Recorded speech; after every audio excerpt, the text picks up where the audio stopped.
అందరికీ నమస్కారం. నా పేరు కన్నేపల్లి అప్పలనాగేంద్ర శర్మ. ఈరోజు రాజకీయ నాయకులని తయారు చేయడానికి యూనివర్సిటీస్ కోర్సెస్ మరియు సిలబస్ తయారు చేయాలి అనే అంశంపై నా అభిప్రాయాలను మీకు తెలియజేస్తున్నాను. చూడండి, మానవ విజ్ఞాన చరిత్రలో మనం అబ్జర్వ్ చేస్తే ప్రతిదీ అంటే ఏది ఆవిష్కరించబడినా, ఏ శాస్త్రం పైకి వచ్చినా, ఏ శాస్త్రాన్ని విశ్లేషించినా దానికి మూలం అనుభవం. అనుభవం ద్వారే మనకి విభిన్న శాస్త్రాలు అనేవి ఏర్పడ్డాయి. అనుభవాన్ని పరిశోధించి, పరిశీలించి, పరీక్షించి విభిన్న శాస్త్రాలు అనేవి విశ్లేషించబడ్డాయి. ఆ శాస్త్రాలు భౌతిక శాస్త్రం అవ్వచ్చు, రాజకీయ శాస్త్రం అవ్వచ్చు, ఆర్థిక శాస్త్రం అవ్వచ్చు, రసాయనిక శాస్త్రం అవ్వచ్చు, జంతు శాస్త్రం అవ్వచ్చు, వృక్ష శాస్త్రం అవ్వచ్చు. అన్ని శాస్త్రాలకి మూలం మానవ యొక్క పరిశీలన, అనుభవం. ఆ అనుభవాన్ని మానవుడు ఏం చేసేవాడు? విశ్లేషించేవాడు, పరిశీలించేవాడు, పరిశోధించేవాడు, పరీక్షించేవాడు. దాన్ని రీసెర్చ్ చేసి ఆ రీసెర్చ్లో సారాన్ని లాగి అతడు సిద్ధాంతాన్ని తయారు చేసేవాడు. అలాగే మొత్తం అన్ని సబ్జెక్టులు అలాగే తయారయ్యాయి. ఆ సబ్జెక్టులనే మనం ఇప్పుడు స్కూల్లో చదువుతున్నాం, కాలేజీలో చదువుతున్నాం, యూనివర్సిటీలో చదువుతున్నాం. దాని మీద మనం ఇంకా పరిశోధించి ఇంకా కొత్త విషయాలు ఏమైనా ఉన్నాయా అని కనుక్కుంటున్నాం. అదే చాలా మటుకు యూనివర్సిటీల్లోనూ రీసెర్చ్ సెంటర్లో జరిగే పని అది. ఇది ఒక విషయం. అంతేకాకుండా మనకు ఉన్న కళలు 64 కళలు, ఏ కళ అయినా చూడండి, అన్ని కళలు కూడా ఇలాగే అనుభవం ద్వారా పరిశీలించి, పరిశోధించి, పరీక్షించి అన్ని కళలు కూడా ఏర్పడ్డాయి. ఇప్పుడు మనం చెప్పుకుంటాం, టీచర్ ఉన్నాడు. టీచర్ అనేది బై బర్త్, అంటే సర్వేపల్లి రాధాకృష్ణ గారు ఏం చెప్పారు? Teachers are born not made అన్నాడు. అంటే ఏంటి అన్నారు అతను? టీచర్లు పుట్టుకతోనే రావాలి టీచింగ్. అలాగే ఏది కళలకైనా కూడా పుట్టుకతోటే వాళ్ళకి ఆ యొక్క లక్షణాలు రావాలి, ఆ యొక్క పనులు చేయడంలో సామర్థ్యం ఉండాలి. అదేవిధంగా నటన ఉంది, నటన కూడా ఒక పుట్టుకతోటే రావాలి, యాక్టింగ్ కూడా. అలాగే ఇప్పుడు ఏదైనా ఏ కళ అయినా అవి పుట్టుకతో జన్మత రావాలి అని అంటారు. కానీ కొన్ని పరిశోధనల వలన ఇప్పుడు మనకు రాను ఏమైంది, ఈ యొక్క కళలు కానీ ఏవైనా కూడా నేర్చుకోవడం ద్వారా, ట్రైనింగ్ ఇవ్వడం ద్వారా కూడా అభ్యసించవచ్చు అనే ఒక దృక్పథం మీద టీచర్ ట్రైనింగ్ కాలేజీలు, టీచర్ నటించడం అంటే యాక్టింగ్ కాలేజీలు కూడా వచ్చాయి. ఈ ధోరణిలో, ఈ ఆలోచనలో మొట్టమొదటిసారిగా మనకి టీచర్ ట్రైనింగ్ ఇన్స్టిట్యూషన్ ఫ్రాన్స్లో వచ్చింది. ఎప్పుడంటే 1685లో. 1685లో ఫస్ట్ టీచర్ ట్రైనింగ్ ఇన్స్టిట్యూషను ఫ్రాన్స్లో పెట్టారు. అదేవిధంగా మన ఇండియాలో అయితే 1856లో చెన్నైలో ఫస్ట్ టీచర్ ట్రైనింగ్ ఇన్స్టిట్యూషను పెట్టారు. యాక్టింగ్ స్కూల్ వస్తే లండన్లో 1861లో పెట్టారు. అదేవిధంగా మన ఇండియాలో అయితే పూణేలో 1960లో పెట్టారు. ఈ విధంగా మనకి ఈ రాను ఏమిటంటే ఈ కళలు కానీ ఇవి కూడా మనం ఈ ట్రైనింగ్ ద్వారా కూడా నేర్చుకోవచ్చు అనే దృక్పథంతో ఇలా పెట్టారు. ఇదే దృక్పథంతో మనం ఇంకో విషయం మనం మాట్లాడుకుందాం.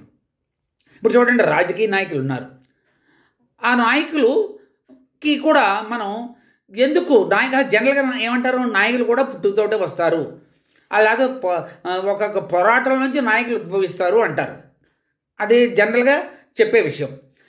అదేవిధంగా మనం టీచర్లకు ఎలా ట్రైనింగ్ ఇస్తున్నామో, నటనకి ఎలా ట్రైనింగ్ ఇస్తున్నామో, అదేవిధంగా రాజకీయ నాయకులకి ట్రైనింగ్కి కాలేజీలు, యూనివర్సిటీలు ఎందుకు పెట్టకూడదు? రాజకీయ నాయకుల్ని తయారు చేయడానికి కోర్సులు, సిలబస్ ఎందుకు పెట్టకూడదు అదే విషయం మీద మనం ఆలోచిద్దాం. అదేనా నా ఆలోచన. ఆ ఆలోచన మీతో షేర్ చేసుకుంటున్నాను. మనం టీచర్ ట్రైనింగ్ కాలేజీలు ఎలా పెట్టాము, నటన కాలేజీలు ఎలా పెట్టాము, అలాగే రాజకీయ నాయకులు తయారు చేయడానికి కాలేజీలు పెట్టాలి. ఆ కాలేజీలకి యూనివర్సిటీలు సిలబస్ తయారు చేయాలి. ఆ యూనివర్సిటీకి యూజీసీ అప్రూవల్ ఇవ్వాలి. అవి మనం ఇంజనీరింగ్ ఎలాగో, పొలిటికల్ సైన్స్ ఎలాగో, ఎకనామిక్స్ ఎలాగో, హిస్టరీ ఎలాగో, అలాగే ఫిజికల్ సైన్స్, ఫిజిక్స్ ఎలాగో, కెమిస్ట్రీ అలాగే అన్నీ అవి ఎలాగ ఉన్నాయో అదే రూపంలో వీటికి కూడా కోర్సులు పెట్టి తయారు చేద్దాం. ఈ రాజకీయ నాయకులను ఎందుకు తయారు చేయాలి? ఇప్పుడు చూడండి, ఇప్పుడు ఎట్ ప్రజెంట్ కాంటెంపరీ వరల్డ్లో చూడండి, యావరేజ్ పొలిటికల్ లీడర్ ఏజ్ ఎంత అంటే 62 సంవత్సరాలు. అంటే వృద్ధులే ఎక్కువగా మనం ప్రపంచాన్ని ఏలుతున్నారు. ఇది చూడండి, అమెరికా ప్రెసిడెంట్ వృద్ధుడే, రష్యా ప్రెసిడెంట్ వృద్ధుడే, మన భారత ప్రధానమంత్రి కూడా వృద్ధుడే. మొత్తం కోర్స్ మన ప్రధాని గారు కొంచెం చాలా యాక్టివ్ అనుకోండి, డైనమిక్, ఎనర్జెటిక్. కానీ ఏంటంటే ఏజ్ వైజ్ ఎందువలన మనకి తీసుకోవాలి? ఆ యొక్క వృద్ధులు ఏం చేస్తారంటే వాళ్ళ యొక్క కలిగిన అనుభవాలని దృష్టిలో పెట్టుకుని ఏదైనా ఒక విషయంలో నిర్ణయం తీసుకునేటప్పుడు ఆచితూచి నిర్ణయం తీసుకుంటారు, బోల్డ్గా డెసిషన్ తీసుకోరు.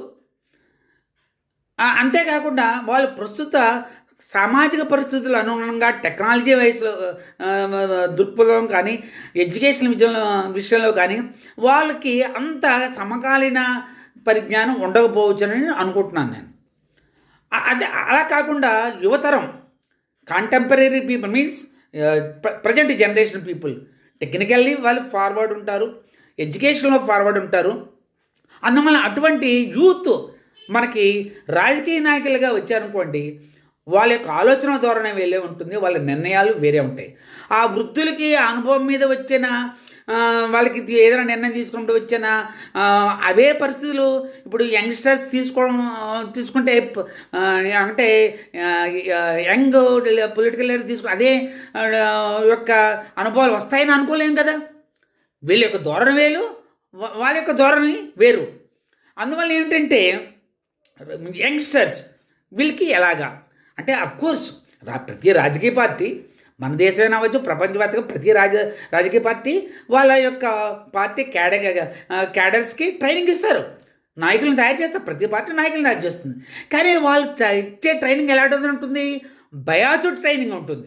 ఆ పార్టీ యొక్క అనుగుణంగానే వాళ్ళ పార్టీ యొక్క మనుగడకి, వాళ్ళ పార్టీ యొక్క ఆశయాలు, వాళ్ళ పార్టీ యొక్క అభిప్రాయాలు, ఆబ్జెక్టివ్స్ను బేస్ చేసుకునే ఉంటుంది తప్ప ఒక వితౌట్ బయాస్ ఏమీ లేకుండా వాళ్ళు ట్రైనింగ్ ఇవ్వరు.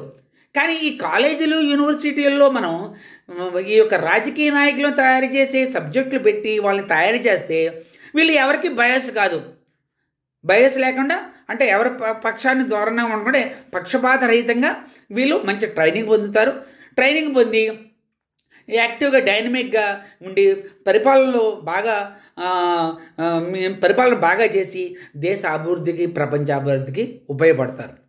అందువల్ల మనం అందరూ ఆలోచించండి, మేధావి వర్గం కూడా, ప్రభుత్వాలు కూడా ఆలోచించి ఈ యొక్క పొలిటికల్ లీడర్స్ని, రాజకీయ నాయకులను తయారు చేసే కాలేజీలు ఏర్పాటు చేయాలి. దానికి ముందుగా యూనివర్సిటీస్ సిలబస్ తయారు చేయాలి, కోర్సులు పెట్టాలి. ఇటువంటి కోర్సులు ఇప్పటివరకు ఏమైనా ఉన్నాయంటే కొంచెం నాకు తెలిసినంత వరకు ఇన్ఫర్మేషను 1982లో పూణేలో ఒక పొలిటికల్ లీడర్స్ ట్రైనింగ్ ఇన్స్టిట్యూషన్ పెట్టారు. అదేవిధంగా 2014లో ఢిల్లీలో కూడా ఒక ఇన్స్టిట్యూషన్ పెట్టారు. ఆ ఢిల్లీలో పెట్టిన ఇన్స్టిట్యూషన్ మనకు తెలుగు అతని పేరు సతీష్ చంద్ర. అతనితో నేను మాట్లాడాను కూడా. అతను 2014లో ఈ యొక్క ఇన్స్టిట్యూషన్ పెట్టాడు. కానీ ఈ ఇన్స్టిట్యూషన్ ఎక్స్క్లూజివ్లీ ప్రైవేటు, వీటికి యూజీసీ అప్రూవల్ లేదు, తర్వాత యూనివర్సిటీకి ఎఫిలియేషన్ కాదు.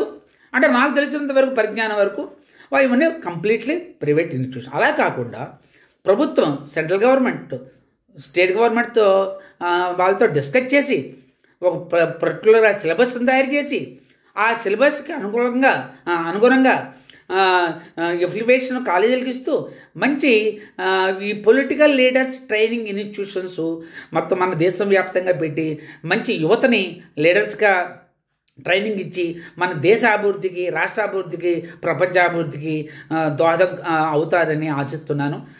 అందరికీ ఒకసారి నమస్కారాలు, ధన్యవాదాలు. Thank you.